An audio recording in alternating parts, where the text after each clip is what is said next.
بسم الله الرحمن الرحيم. تبارك الذي بيده الملك وهو على كل شيء قدير.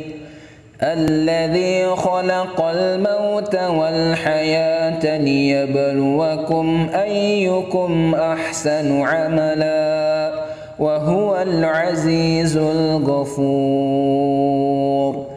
الذي خلق 7 سماوات طباقا ما ترى في خلق الرحمن من تفاوت فارجع البصر هل ترى من فطور ثم ارجع البصر كرتين ينقلب إليك البصر خاسئا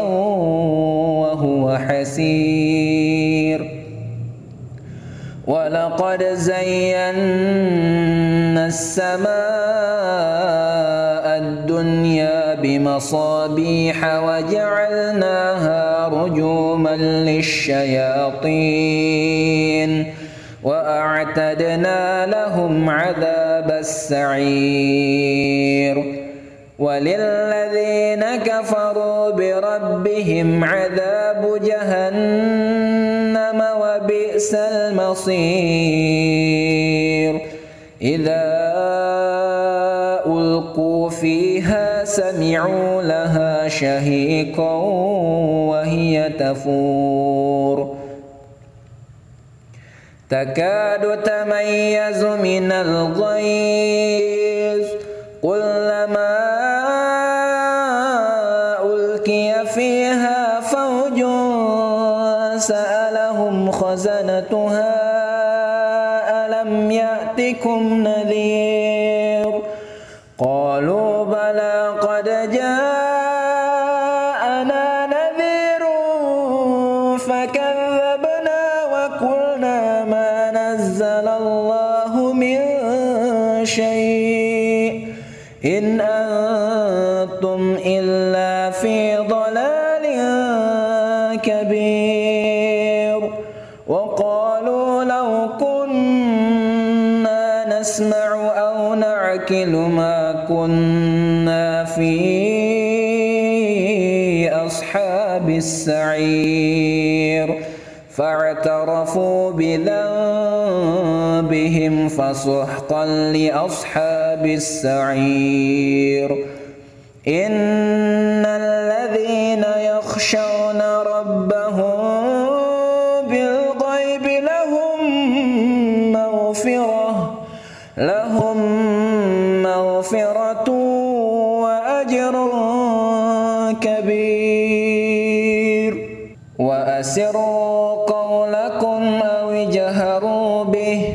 إنه عليم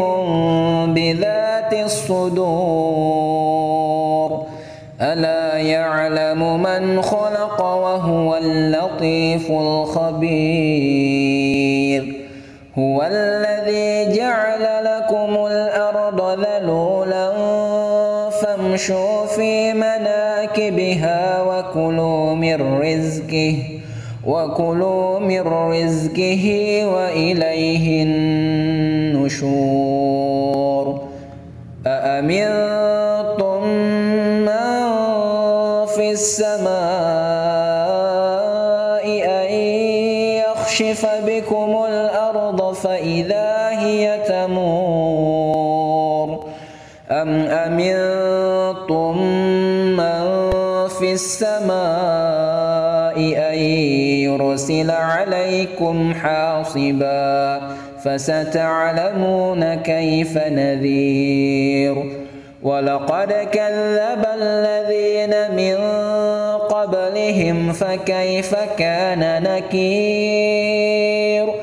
أولم يروا إلى الطير فوقهم صافات ويقبض ما يمسكهن إلا الرحمن إنه شيء بصير أمن هذا الذي هو جند لكم ينصركم من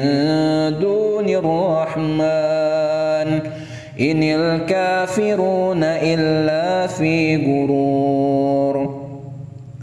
أمن هذا الذي يرزقكم إن أمسك رزقه بل لجوا في عتو ونفور أفمن يمشي مكبا على وجهه أهدى أمن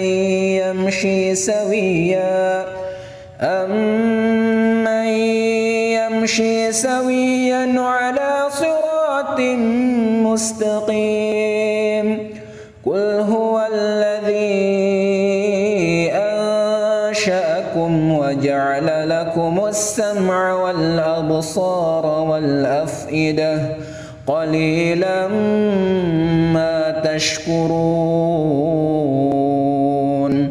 قل هو الذي ذرأكم في الأرض وإليه تحشرون ويقولون متى هذا الوعد إن كنتم صادقين قل إنما العلم عند الله وإنما أنا نذير مبين فلما رأوه زلفة سيئت وجوه الذين كفروا وقيل هذا الذي كنتم به تدعون قل أرأيتم إن أهلكني الله ومن معي أو رحمنا فمن يجير الكافرين من عذاب أليم قل هو الرحمن آمنا به وعليه توكلنا فستعلمون من هو في ضلال مبين قل أرأيتم إن أصبح ماؤكم غورا قل أرأيتم إن أصبح ماؤكم غورا فمن يأتيكم بماء معين بسم الله الرحمن الرحيم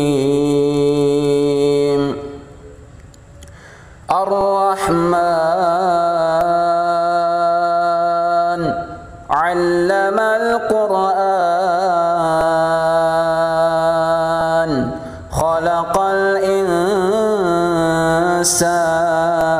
الإنسان علمه البيان الشمس والقمر بحسبان والنجم والشجر يسجدان والسماء رفعها ووضع الميزان ألا تطغوا في الميزان وأقيموا الوزن بالقسط ولا تخسروا الميزان والأرض وضعها للأنام فيها فاكهة والنخل ذات الأكمام والحب ذو العصف والريحان فبأي آلاء ربكما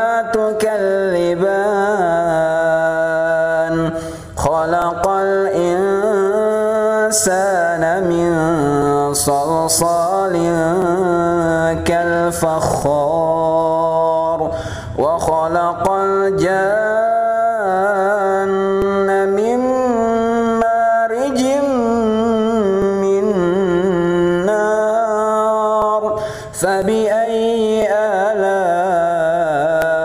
ربكما تكذبان رب المشرقين ورب المغربين فبأي آلاء ربكما تكذبان مرج البحرين يلتقيان بينهما برزخ لا يبغيان فبأي آلاء ربكما تكذبان يخرج منهما اللؤلؤ والمرجان فبأي آلاء ربكما تكذبان وله الجوار المنشآت في البحر كالأعلام فبأي آلاء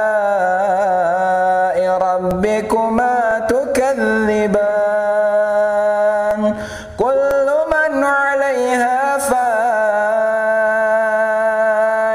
ويبقى وجه ربك ذو الجلال والإكرام فبأي آلاء ربكما تكذبان يسأله من في السماوات والأرض كل يوم هو في شأن فبأي آلاء ربكما تكذبان سنفرغ لكم أيها الثقلان فبأي آلاء ربكما تكذبان يا معشر الجن والإنس إن استطعتم أن تنفذوا من أقطار السماوات والأرض فانفذوا لا تنفذون إلا بسلطان فبأي آلاء ربكما تكذبان يرسل عليكما شواظ من نار ونحاس فلا تنتصران فبأي آلاء ربكما تكذبان فإذا انشقت السماء فكانت وردة كالدهان فبأي آلاء ربكما تكذبان فيومئذ لا يسأل عن ذنبه إنس ولا جان فبأي آلاء ربكما تكذبان يعرف المجرمون بسيماهم فيؤخذ بالنواصي والأقدام فبأي آلاء ربكما تكذبان هذه جهنم التي يكذب بها المجرمون المجرمون يطوفون بينها وبين حميم آن فبأي آلاء ربكما تكذبان ولمن خاف مقام ربه جنتان فبأي آلاء ربكما تكذبان ذواتا أفنان فبأي آلاء ربكما تكذبان فيهما عينان تجريان فبأي آلاء ربكما تكذبان فيهما من كل فاكهة زوجان فبأي آلاء ربكما تكذبان متكئين على فرش بطائنها من استبرق وجنى الجنتين دان فبأي آلاء ربكما تكذبان فيهن قاصرات الطرف لم يطمثهن إنس قبلهم ولا جان فبأي آلاء ربكما تكذبان كأنهن الياقوت والمرجان فبأي آلاء ربكما تكذبان هل جزاء الإحسان إلا الإحسان فبأي آلاء ربكما تكذبان ومن دونهما جنتان فبأي آلاء ربكما تكذبان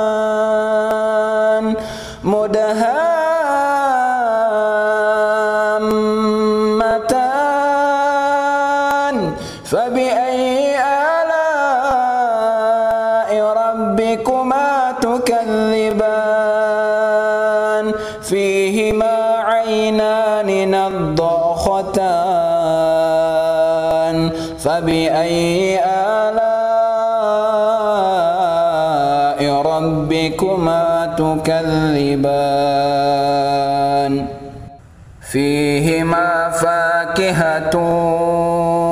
ونخل ورمان فبأي آلاء ربكما تكذبان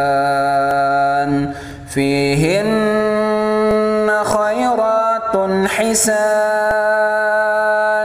فبأي آلاء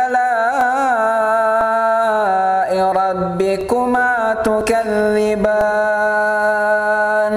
حور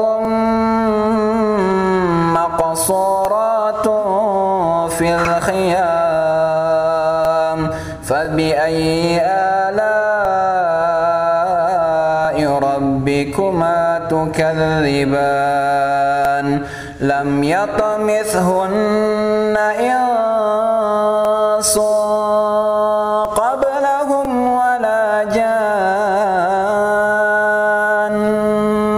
فبأي آلاء ربكما تكذبان متكئين على رفرف خضر وأبقري حسان فبأي آلاء ربكما تكذبان تبارك اسم ربك ذي الجلال والإكرام.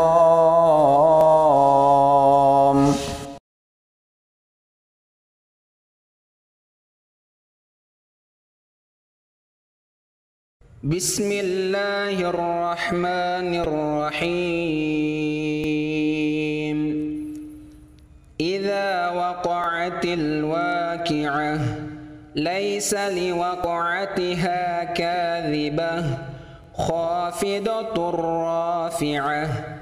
إذا رجت الأرض رجا وبست الجبال بسا فكانت هباء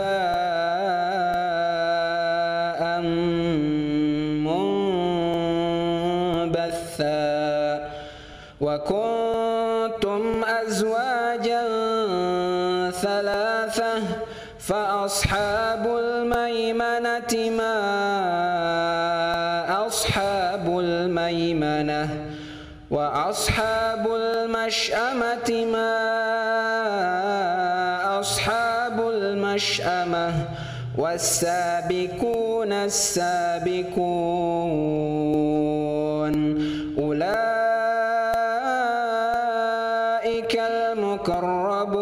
المقربون في جنات النعيم ثلة من الأولين وقليل من الآخرين على سرر موضونة متكئين عليها متقابلين يطوف عليهم ولدان مخلدون بأكواب وأباريق وكأس من معين لا يصدعون عنها ولا ينزفون وفاكهة مما يتخيرون ولحم طير مما يشتهون وحور عين كأمثال اللؤلؤ المكنون جزاء بما كانوا يعملون لا يسمعون فيها لغوا ولا تأثيما إلا قيلا سلاما سلاما وأصحاب اليمين ما أصحاب اليمين في سدر مخضود وطلح ممدود وظل ممدود وماء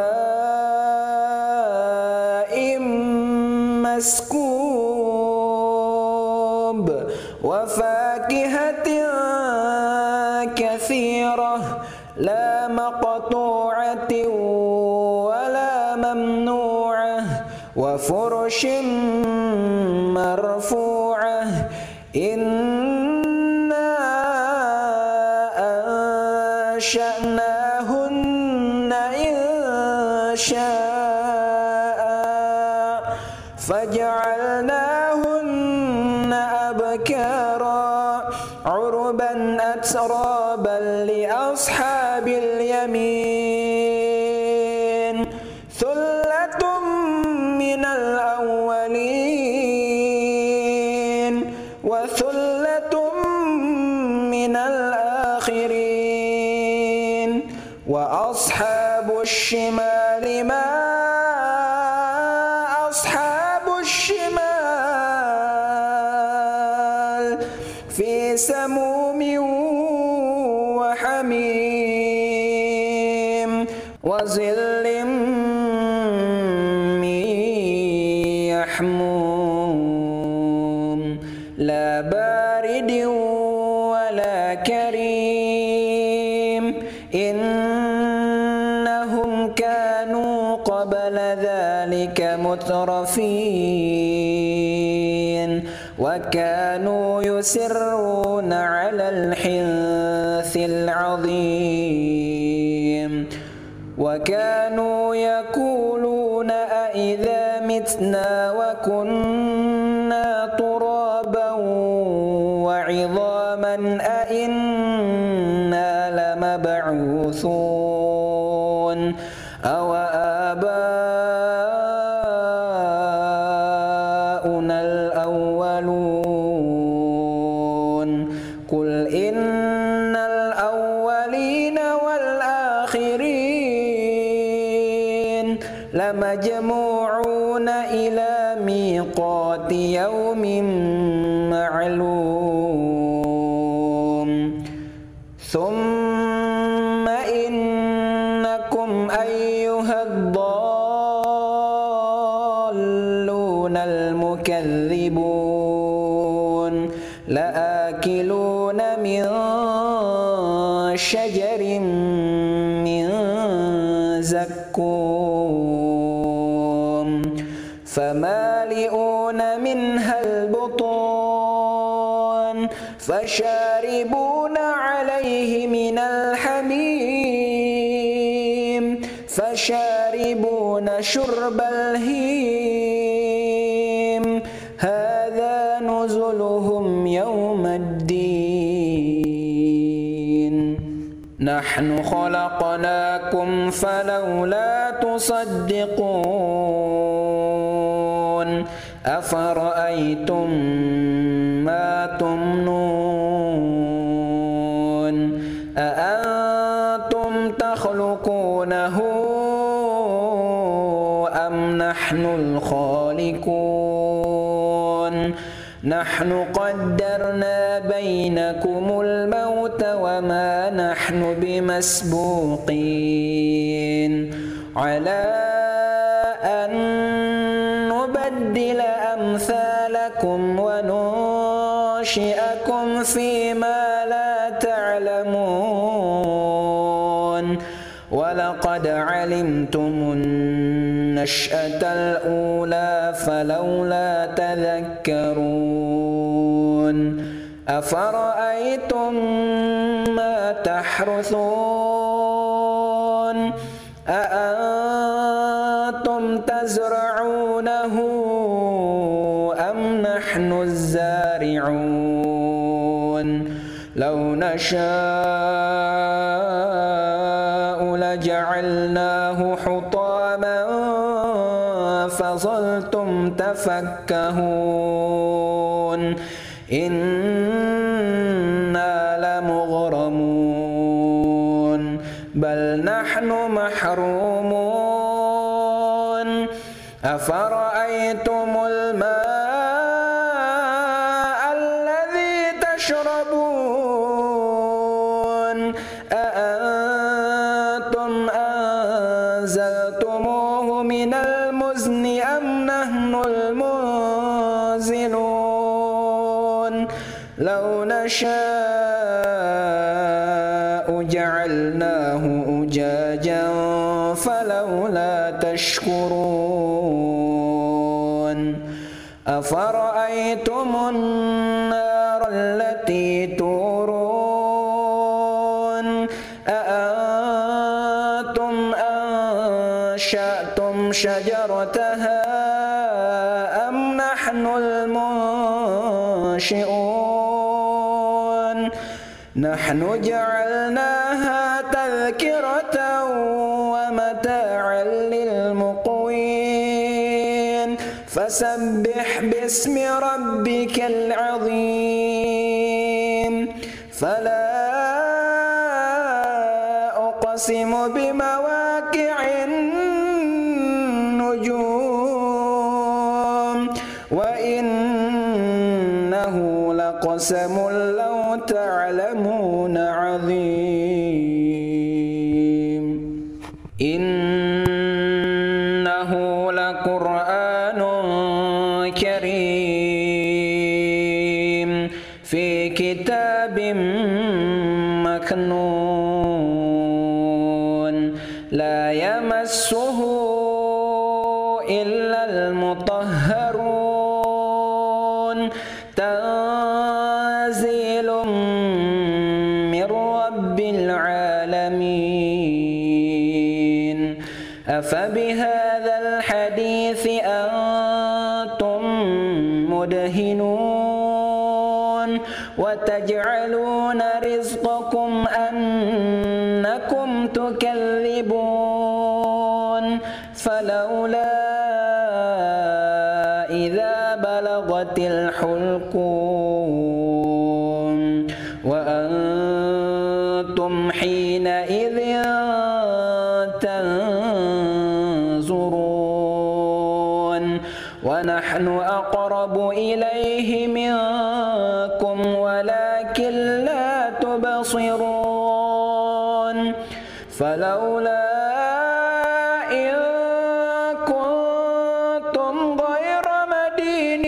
مدينين ترجعونها إن كنتم صادقين فأما إن كان من المقربين فروح وريحان وجنة نعيم وأما إن كان من أصحاب اليمين فسلام لك من أصحاب اليمين وأما إن كان من المكذبين الضالين فنزل من حميم وتصلية جحيم إن هذا لهو حق اليقين فسبح باسم ربك العظيم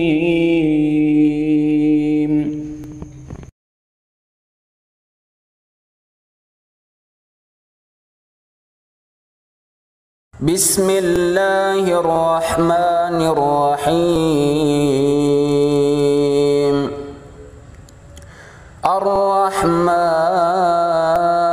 الرحمن علم القرآن خلق الإنسان علمه البيان الشمس والقمر بحسبان والنجم والشجر يسجدان والسماء رفعها ووضع الميزان ألا تطغوا في الميزان وأقيموا الوزن بالقسط ولا تخسروا الميزان والأرض وضعها للأنام فيها فاكهة والنخل ذات الأكمام والحب ذو العصف والريحان فبأي آلاء ربكما تكذبان خلق الإنسان الإنسان من صلصال كالفخار وخلق الجن من مارج من نار فبأي آلاء ربكما تكذبان رب المشرقين ورب المغربين فبأي آلاء ربكما تكذبان مرج البحرين يلتقيان بينهما برزخ لا يبغيان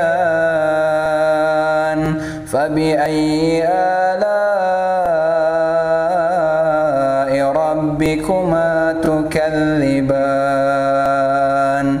يخرج منهما اللؤلؤ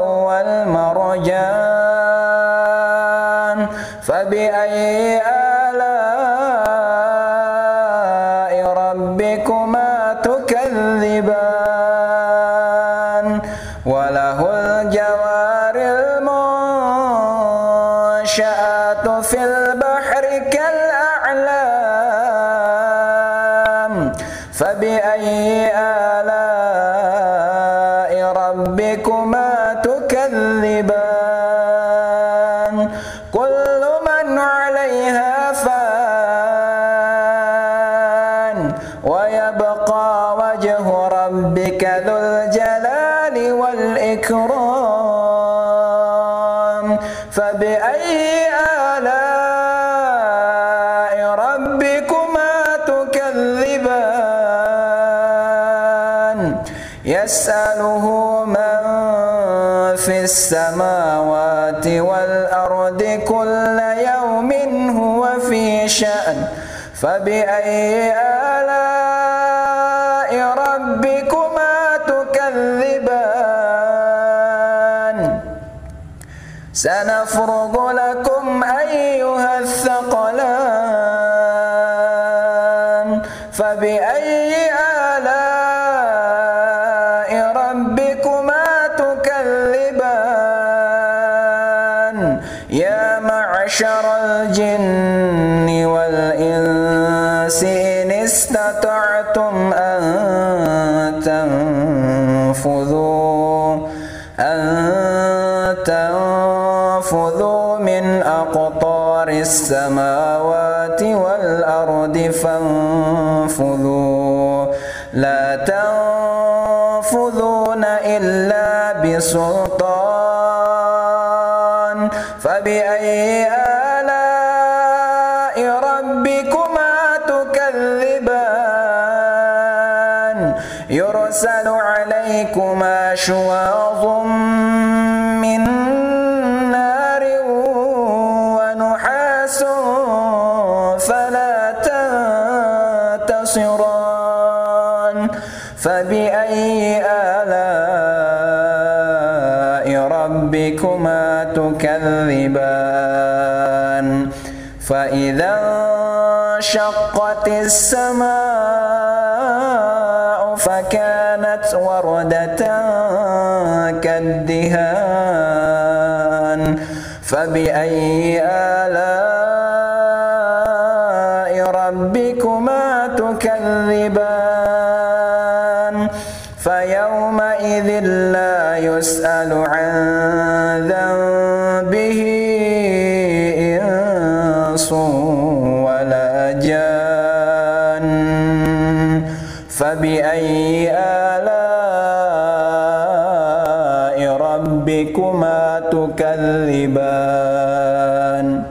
يعرف المجرمون بسيماهم فيؤخذ بالنواصي والأقدام فبأي آلاء ربكما تكذبان هذه جهنم التي يكذب بها فيها المجرمون يطوفون بينها وبين حميم آن فبأي آلاء ربكما تكذبان ولمن خاف مقام ربه جنتان فبأي آلاء ربكما تكذبان ذواتا أفنان فبأي آلاء ربكما تكذبان فيهما عينان تجريان فبأي آلاء ربكما تكذبان فيهما من كل فاكهة زوجان فبأي آلاء ربكما تكذبان متكئين على فرش بطائنها من استبرق وجنى الجنتين دان فبأي آلاء ربكما تكذبان فيهن قاصرات الطرف لم يطمثهن إنس قبلهم ولا جان فبأي آلاء ربكما تكذبان كأنهن الياقوت والمرجان فبأي آلاء ربكما تكذبان هل جزاء الإحسان إلا الإحسان فبأي آلاء ربكما تكذبان ومن دونهما جنتان فبأي آلاء ربكما تكذبان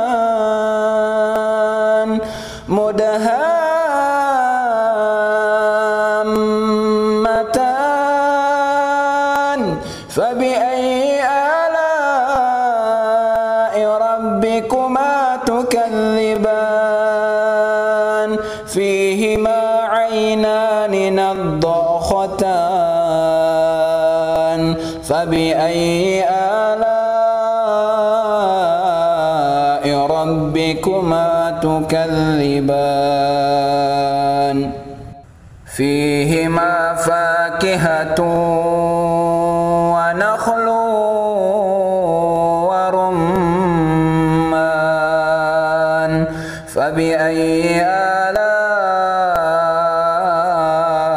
ربكما تكذبان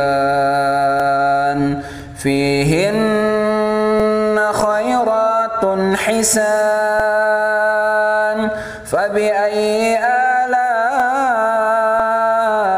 ربكما تكذبان حور مقصورات في الخيام فبأي آلاء ربكما تكذبان لم يطمثهن إنس قبلهم ولا جان فبأي آلاء ربكما تكذبان متكئين على رفرف خضر وأبقري حسان فبأي آلاء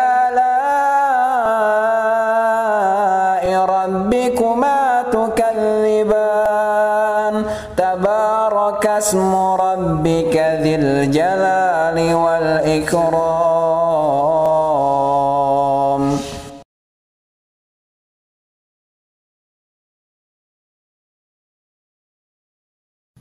بسم الله الرحمن الرحيم.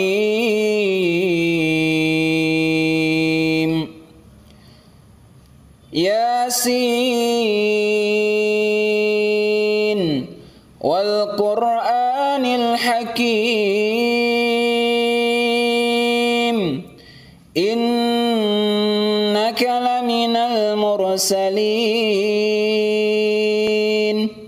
على صراط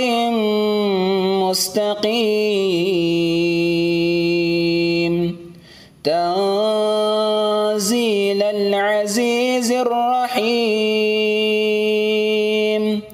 لتنذر قوما ما أنذر آباؤهم فهم غافلون لقد حق القول على أكثرهم فهم لا يؤمنون إنا جعلنا في أعناقهم أغلالا فهي إلى الأذقان فهم مقمحون وجعلنا من بين أيديهم سدا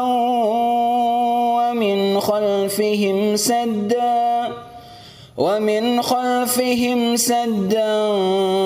فأغشيناهم فهم لا يبصرون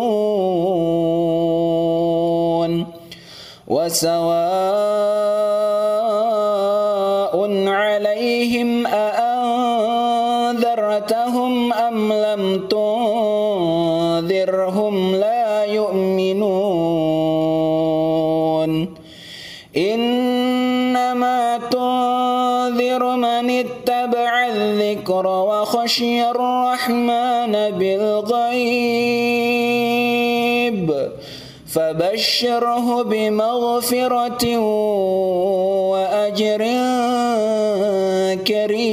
كريم إنا نحن نحيي الموتى ونكتب ما قدموا وآثارهم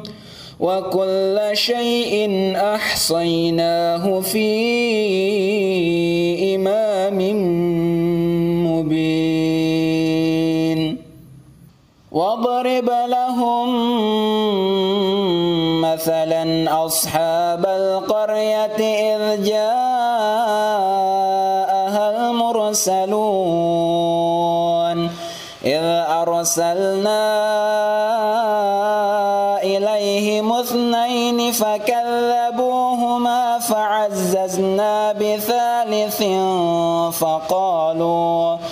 فقالوا إنا إليكم مرسلون قالوا ما أنتم إلا بشر مثلنا وما أنزل الرحمن من شيء إن أنتم إلا تكذبون قالوا ربنا يعلم إنا إليكم لمرسلون وما علينا إلا البلاغ المبين قالوا إنا تطيرنا بكم لئن لئن لم تنتهوا لنرجمنكم وليمسنكم منا عذاب أليم قالوا طائركم معكم أئن ذكرتم بل أنتم قوم مسرفون وجاء من أقصى المدينة رجل يسعى قال يا قوم اتبعوا المرسلين اتبعوا من لا يسألكم أجرا وهم مهتدون وما لي لا أعبد الذي فطرني وإليه ترجعون أأتخذ من دونه آلهة إن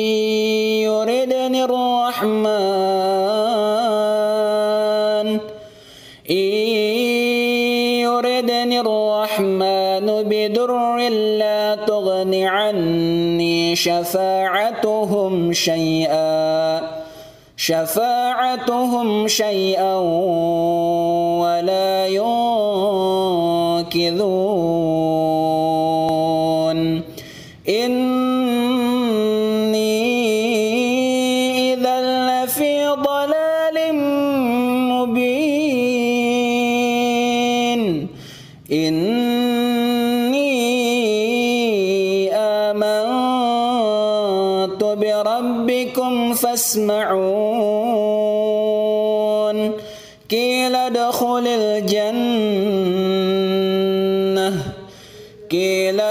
الجنة قال يا ليت قومي يعلمون بما غفر لي ربي وجعلني من المكرمين وما أنزلنا على قومه من بعده من جند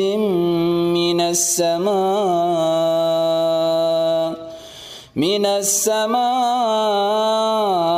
وما كنا منزلين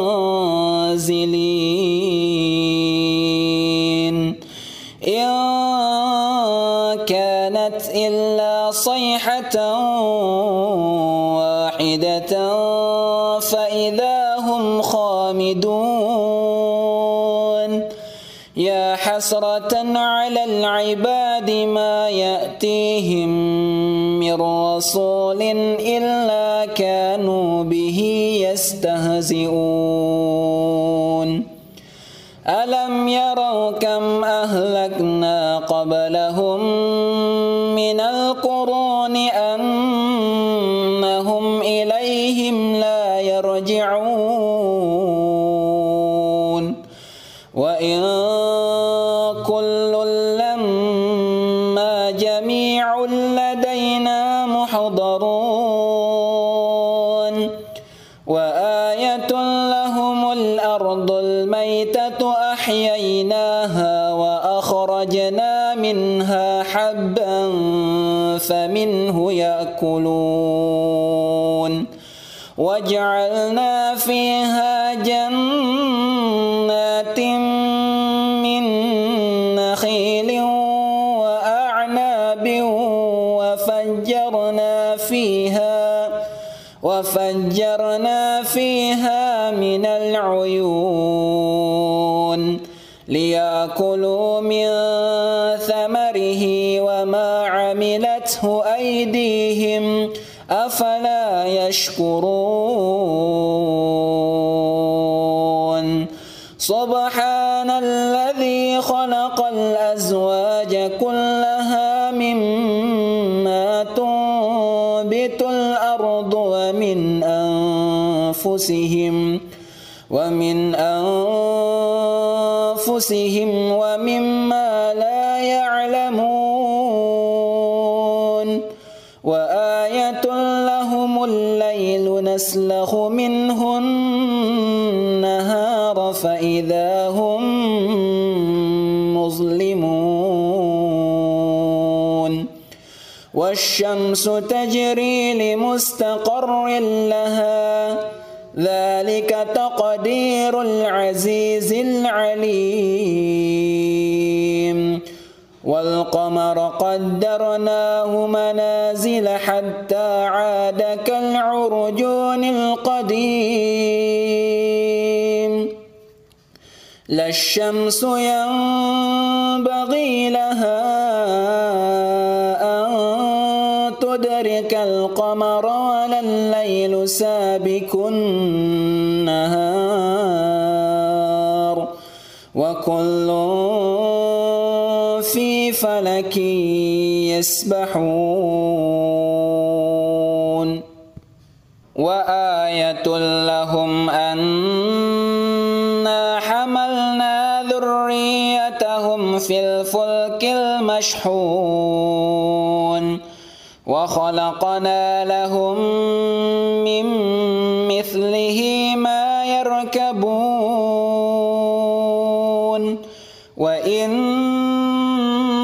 نشأ نغرقهم فلا صريخ لهم ولا هم ينقذون إلا رحمة منا ومتاعا إلى حين وإذا قيل لهم اتقوا ما بين أيديكم وما خلفكم لعلكم ترحمون وما تأتيهم من آية من آيات ربهم إلا كانوا عنها معرضين وإذا قيل لهم أنفقوا مما رزقكم الله قال الذين كفروا للذين آمنوا أنطعم من لو يشاء الله أطعمه إن أنتم إلا في ضلال مبين ويقولون متى هذا الوعد إن كنتم صادقين ما ينظرون إلا صيحة واحدة تأخذهم وهم يخصمون فلا يستطيعون توصية ولا إلى أهلهم يرجعون ونفخ في الصور فإذا هم من الأجداث إلى ربهم ينسلون قالوا يا ويلنا من بعثنا من مرقدنا هذا ما وعد الرحمن وصدق المرسلون إن كانت إلا صيحة واحدة فإذا هم جميع لدينا محضرون فاليوم لا تظلم نفس شيئا ولا تجزون إلا ما كنتم تعملون إن أصحاب الجنة اليوم في شغل فاكهون هم وأزواجهم في ظلال على الأرائك الأرائك متكئون لهم فيها فاكهة ولهم ما يدعون سلام قولا من رب رحيم وامتازوا اليوم أيها المجرمون ألم أعهد إليكم يا بني آدم ألا تعبدوا الشيطان إنه لكم عدو مبين وأن اعبدوني هذا صراط مستقيم ولقد أضل منكم جبلا كثيرا أفلم تكونوا تعقلون هذه جهنم التي كنتم توعدون اصلوها اليوم بما كنتم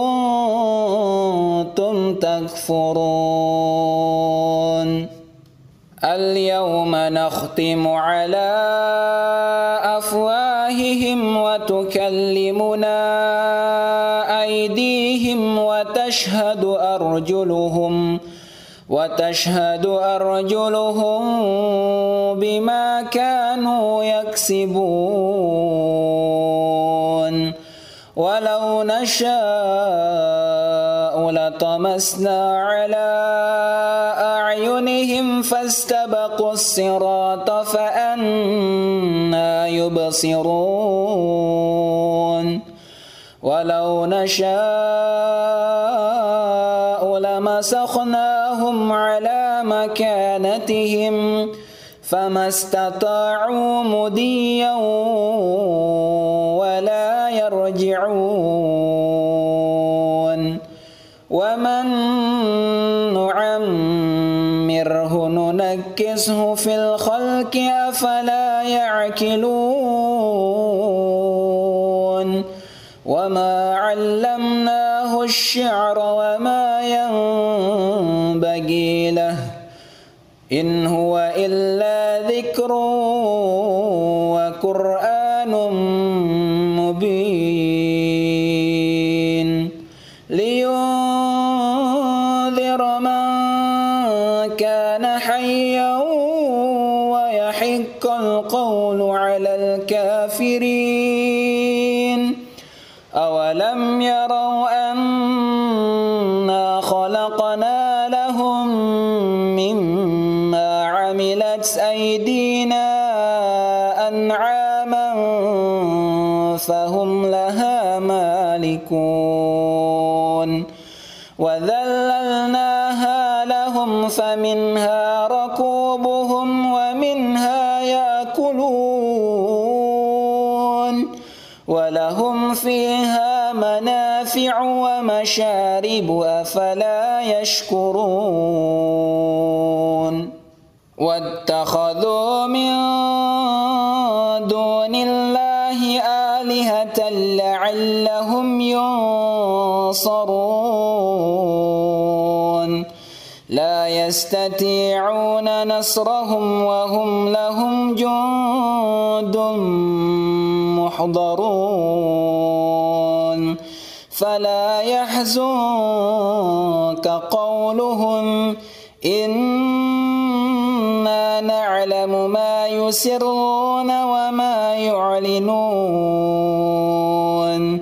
أولم ير الإنسان أنا خلقناه من نطفة فإذا هو خصيم مبين وضرب لنا مثلا ونسي خلقه قال من يحيي العظام وهي رميم قل يحييها الذي أنشأها مرة وهو بكل خلق عليم الذي جعل لكم من الشجر الأخضر نارا فإذا أنتم منه توقدون أوليس الذي خلق السماوات والأرض بقادر على أن يخلق مثلهم بلى وهو الخلاق العليم إنما أمره إذا أراد شيئا أن يقول له كن فيكون فسبحان الذي بيده ملكوت كل شيء وإليه ترجعون.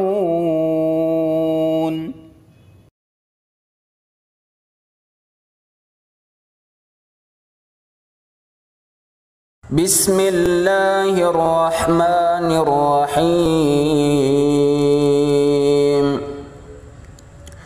الرحمن علم القرآن خلق الإنسان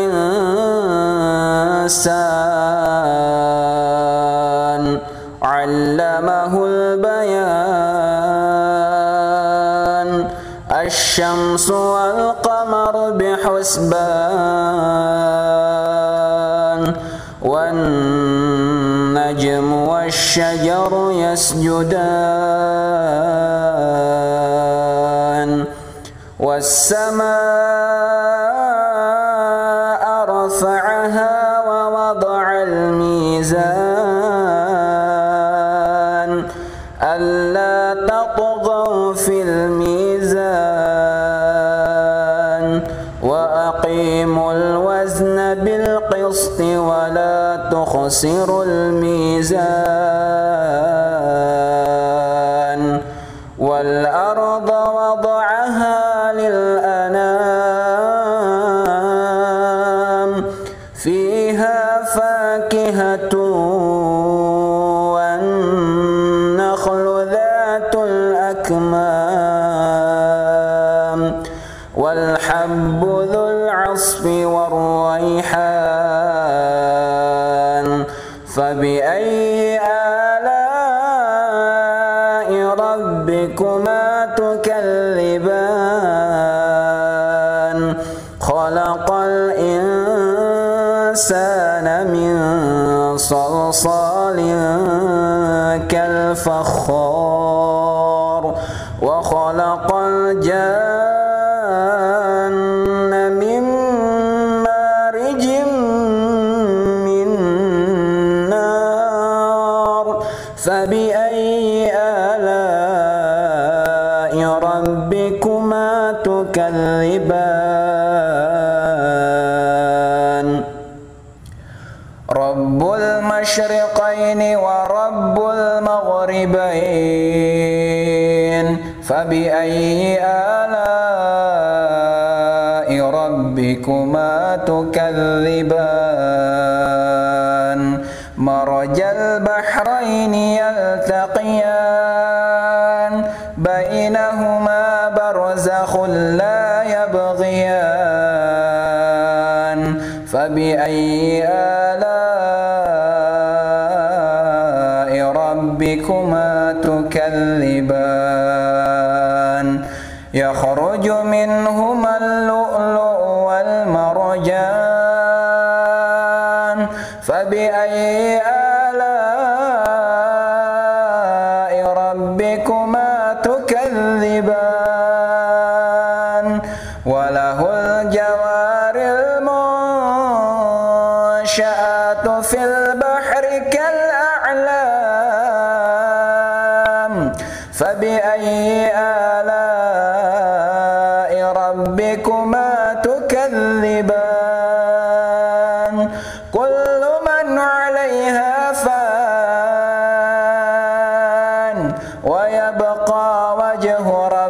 ربك ذو الجلال والإكرام فبأي آلاء ربكما تكذبان يسأله من في السماوات والأرض كل يوم هو في شأن فبأي آلاء ربكما تكذبان سنفرغ لكم أيها الثقلان فبأي آلاء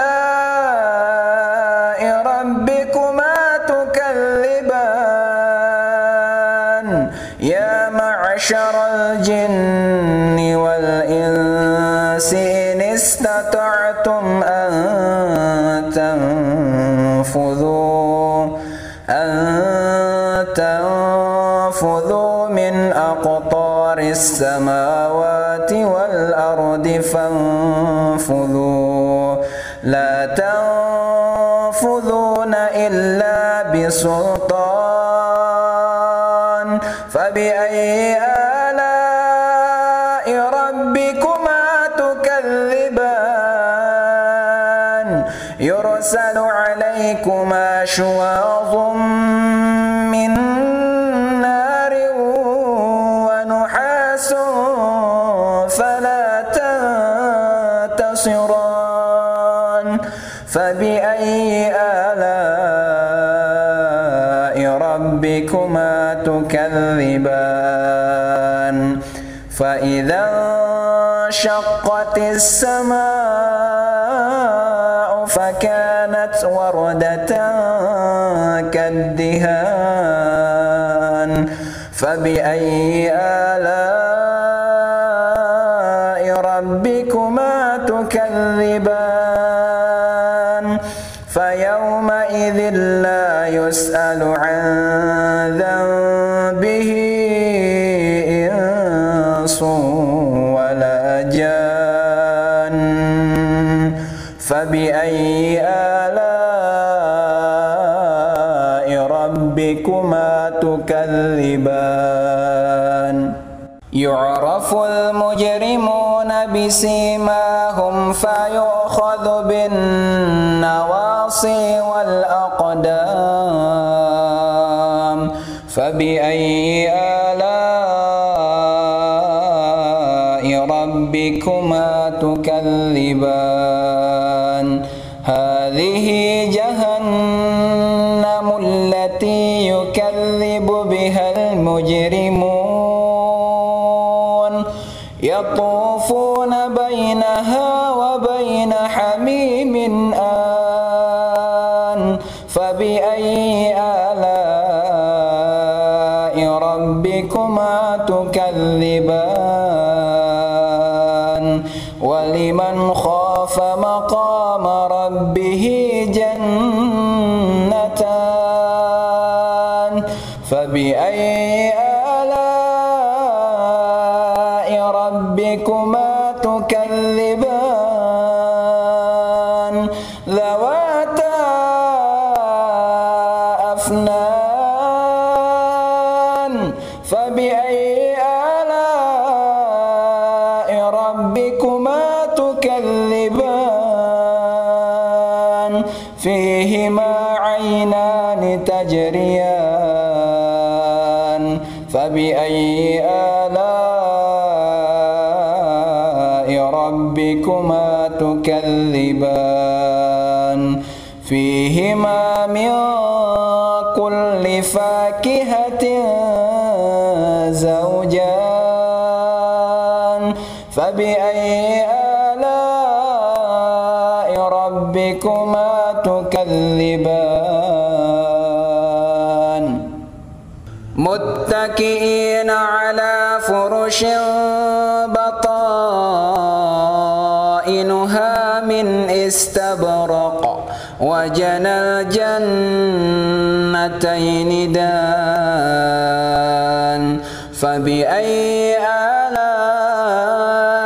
ربكما تكذبان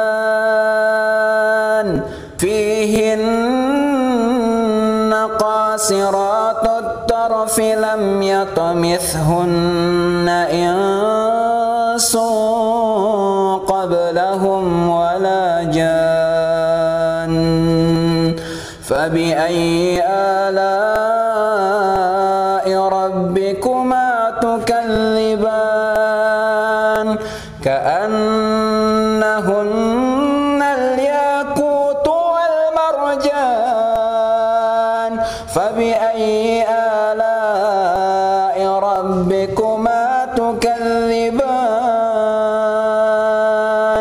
هل جزاء الإحسان إلا الإحسان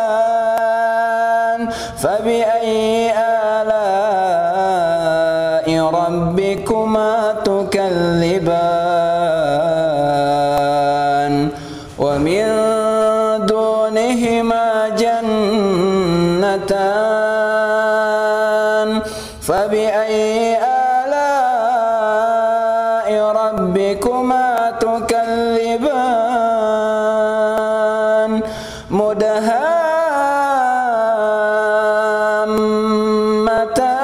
مدهامتان فبأي آلاء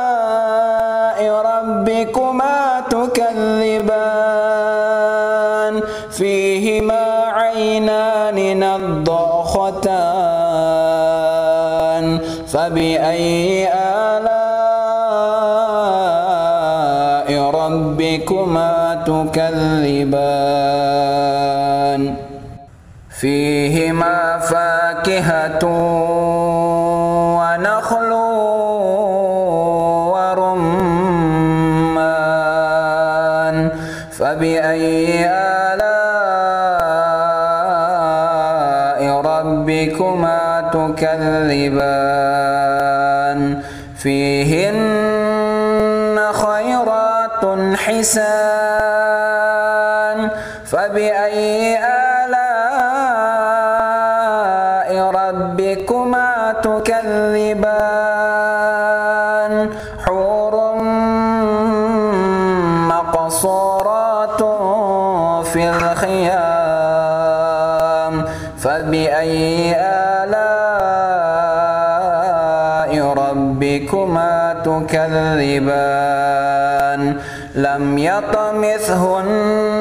إنس قبلهم ولا جان فبأي آلاء ربكما تكذبان متكئين على رفرف خضر وأبقري حسان فبأي آلاء ربكما تكذبان تبارك اسم ربك ذي الجلال والإكرام